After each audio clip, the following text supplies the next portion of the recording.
கிறிஸ்துவுக்குள் பிரியமானவர்களே, இந்த நாளுக்கான தினசரி தியான வசனம் மத்தேயு எழுதின சுவிசேஷம் 10வது அதிகாரம் 40வது வசனம். மத்தேயு 10:40, மேத்யூ 10:40.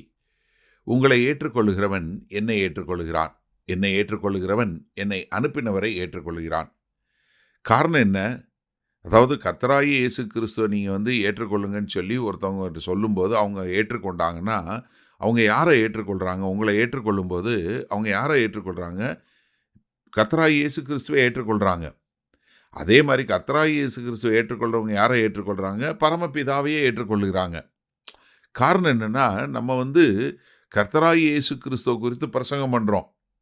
நீங்கள் அப்போஸ்தலனாகிய பவுல் 2 கொரிந்தியர் 5வது அதிகாரத்தில் எப்படி கர்த்தராகிய இயேசு கிறிஸ்து மூலமாய் பிதாவாகிய தேவன் நம்ம அவரோட ஒப்புரவாக்கினார் அப்படின்னு சொல்லிட்டு நமக்கு ஒப்புரவாக்குதலின் ஊழியத்தை நமக்கு கொடுத்துருக்கிறான்னு சொல்லிட்டு அதில் 20வது சொல்லும்போது, ஆனபடியினாலே தேவனானவர் எங்களை கொண்டு புத்தி சொல்லுகிறது போல நாங்கள் கிறிஸ்துவுக்காக ஸ்தானாதிபதிகளாயிருந்து தேவனோடு ஒப்புரவாகுங்கள் என்று கிறிஸ்துவின் நிமித்தம் உங்களை வேண்டிக் கொள்கிறோம்.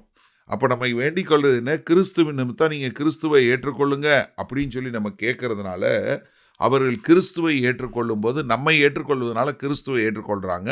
அப்படி கிறிஸ்துவை ஏற்றுக்கொள்வதனால அவர்கள் பரமபிதாவையே ஏற்றுக்கொள்கிறார்கள் என்று சொல்லக்கூடிய ஒரு காரியம். இது கலாத்தியர் 4வது அதிகாரம் 14வது வசனத்தில் பவுல் கலாத்திய சபையில் எழுதும்போது என்ன சொல்கிறாரு?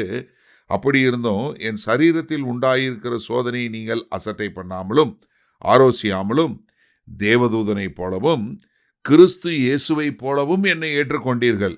எப்படி? நீங்கள் இயேசு கிறிஸ்துவை போல என்னை ஏற்றுக்கொண்டீங்க. அதைத்தான் இங்கே கர்த்தராகிய இயேசு கிறிஸ்துங்க சொல்லும்போது சொல்கிறாரு. பின்னாடி மத்தேயுல 18வது அதிகாரம் 5வது வசனம் சொல்லும்போது, ஒரு சிறு பிள்ளையை கூப்பிட்டு, இப்படிப்பட்ட ஒரு பிள்ளையை என் நாமத்து நிமித்தம் ஏற்றுக்கொள்ளுகிறவன் என்னை ஏற்றுக்கொள்ளுகிறான். அதே மாதிரி மத்தேயு 25வது அதிகாரத்தில் ஒரு காரியத்தை சொல்லி கொடுக்குறாரு. கடைசி நாளில் ராஜா பார்க்கும்போது ஒரு பக்கத்தில் வலப்பக்கம் இடப்பக்கம்னு ஆளுங்களை பிரிக்கிறாரு. அப்போ அங்கே சொல்லும்போது என்ன சொல்கிறாரு? நான் பசியாக இருந்தேன், நீங்கள் எனக்கு ஆகாரம் கொடுத்தீங்க. நான் குளிரில் இருந்தேன், எனக்கு ஆடை கொடுத்தீங்க. நான் காவலில் இருந்தேன், என்னை பார்த்தீங்க. நான் பிணியாளியாக இருந்தேன், எனக்கு நீங்கள் விசாரிச்சிங்க. அப்போ அவங்கெல்லாம் கேட்பாங்க, ஆண்டவரே நாங்கள் எப்போ உங்களை அப்படி பார்த்தோம், எப்போ நாங்கள் அவங்களுக்கு செஞ்சோம் அப்படின்னு சொல்லும்போது மத்தேயு 25வது அதிகாரம் 45வது வசனத்தில், அப்பொழுது அவர்களுக்கு பிரதியுத்தரமாக, மிகவும் சிறியவர்களாகிய இவர்களில் ஒருவனுக்கு நீங்கள் எதை செய்யாதிருந்தீர்களோ அதை எனக்கே செய்யாதிருந்தீர்கள் என்று மெய்யாகவே உங்களுக்கு சொல்லுகிறேன். என்ன? கர்த்தராகிய இயேசு கிறிஸ்துவுக்கு யார் ஒரு மிக சிறியவனுக்கு நீங்கள் செஞ்சீங்கன்னா அது கர்த்தராகிய இயேசு கிறிஸ்துவுக்கே செய்ததா சமம். அப்படி செய்யலைன்னா அது யாருக்கு செய்யாததா சமம்? கர்த்தராகிய இயேசு கிறிஸ்துவுக்கே நீங்கள் செய்யாததாக இருந்த ஒரு சமம். அதனால தான் யோவான் 12:44 சொல்லும்போது, அப்பொழுது இயேசு சத்தமிட்டு, என்னிடத்தில் விசுவாசமாய் இருக்கிறவன் என்னிடத்தில் அல்ல, என்னை அனுப்பினவரிடத்தில் விசுவாசமாய் இருக்கிறான்.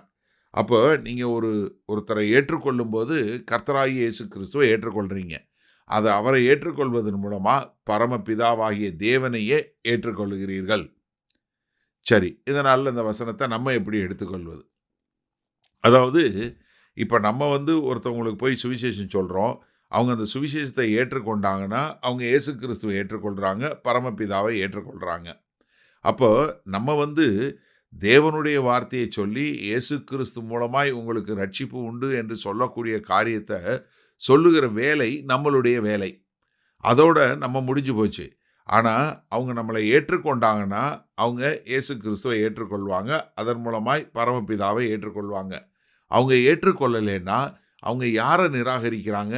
நம்மளை நிராகரிக்கல, இயேசு கிறிஸ்துவை நிராகரிக்கிறாங்க. இதை புரிஞ்சு கொண்டோன்னா நம்ம கர்த்தராகிய இயேசு கிறிஸ்துவை குறித்து நாம் சொல்லுவதற்கு, மற்றவரிடம் அதை குறித்து நாம் பறைசாற்றுவதற்கு கொஞ்சம் கூட பயப்பட மாட்டோம். இன்றைக்கு அநேகர் அவங்க என்னை வெறுத்துருவாங்களோ, அவங்க என்னை ஏற்றுக்கொள்ள மாட்டாங்களோ, அவங்க எனக்கு ஒரு மாதிரி சொல்லிடுவாங்களோ என்று சொல்லி அநேகர் பயந்து போயே தங்களுடைய விசுவாசத்தையும் இயேசு கிறிஸ்துவின் மூலமாய் உங்களுக்கு பாவ மன்னிப்பு உண்டு, மீட்பு உண்டு என்கிற காரியத்தையே சொல்லுவதற்கு தயங்குகிறவங்களாக இருக்கிறாங்க. எனக்கு அருமையான சகோதரனை சகோதரியை நன்றாக தெரிஞ்சு கொள்ளுங்க. ஏன்னா அவங்க ஏற்றுக்கொள்வது கிறிஸ்துவையா உங்களையா? ஏன்னா அவங்க உங்களை ஏற்றுக்கொள்வாங்கன்னு சொன்னால் என்ன கிறிஸ்துவை ஏற்றுக்கொள்கிறாங்க. அதனால தான் நம்ம ஒரு ஊழியக்காரனுடைய ஒரு நல்லொழுக்கம், ஒரு நல்ல குணம், நல்ல ஒரு அன்பு மிகவும் அவசியம். அப்போ நம்ம சொல்லக்கூடிய செய்தி அவர்கள் ஏற்றுக்கொண்டால், அவங்க யாரை ஏற்றுக்கொள்கிறாங்க? இயேசு கிறிஸ்துவையும் அவரை அனுப்பின பிதாவாகிய தேவனை ஏற்றுக்கொள்கிறாங்க. அவங்க இயேசு கிறிஸ்து மேலே விசுவாசம் வைக்கும்போது பரமபிதாவாகிய தேவனையும் விசுவாசிக்கிறாங்க. அப்போ நம்ம தெரிஞ்சு கொள்ள வேண்டியது என்ன? நம்ம தேவனுடைய வார்த்தையை தைரியமாக பிரசங்கிப்போம். அவங்க கிறிஸ்துவை ஏற்றுக்கொள்வது உங்களை ஏற்றுக்கொள்வது போல. மகா கிருபையும் இரக்கம் நிறைந்த எங்கள் அன்பின் தகப்பனே, இதோ இந்த அழகான இந்த நேர்த்தியான ரகசியத்தை புரிந்து கொண்டோம். இன்றையிலிருந்து எங்களை நிராகரிக்கலை, எங்களை ஏற்றுக்கொள்ளலை, எங்களுடைய செய்தியும் உண்மையும் தான் என்பதை நாங்கள் புரிந்து கொண்டோம். அதனால் தைரியமாக யாவருக்கும் சுவிசேஷத்தை அறிவிக்கிறவர்களாக இருக்க கிருபை பாராட்டுங்க. இயேசு கிறிஸ்துவின் மூலம் பிதாவே, ஆமேன். கர்த்தர் உங்களை ஆசீர்வதிப்பாராக. நாம் இன்று மாலை மன்னால சந்திப்போம்.